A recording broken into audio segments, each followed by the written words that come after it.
అంటే ఈ సినిమా ఇండస్ట్రీలోకి రావడం అన్నది చాలా యాక్సిడెంటల్ గా జరుగుతాయి కొంతమందికి. లేదా కొంతమందికి ప్లాన్డ్ గానే జరుగుతాయి. మీకు ప్లాన్డ్ యాక్సిడెంటల్ అండి? This is not an accidental అండి. Because I started my career as a child artist. So కొన్ని మంత్స్ అప్పుడే వచ్చాను నేను కెమెరా ముందుకి. బట్ నాకు ఊహ తెలిసి నేను చేసింది గిరఫ్తార్.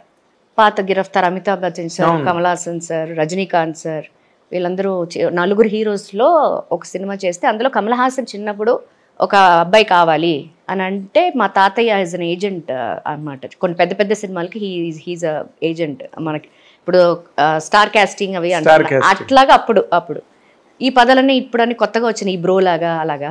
అప్పుడు అలా కాదు, ఏజెంట్ అంటే ఏజెంట్ అంతే. సో కావాలి అన్నప్పుడు చాలా మంది పిల్లల్ని ఆ చుట్టుపక్కల ఉన్న వాళ్ళందరినీ తీసుకెళ్తుంటే నేను చాలా ఫెయిర్గా బబ్లీగా బాగుండేదండి.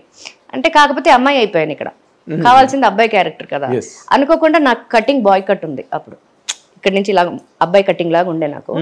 సో మా అన్నయ్యది షార్ట్స్ టీ షర్ట్ వేసేసి తీసుకెళ్ళిపోయారు మా తాతయ్య.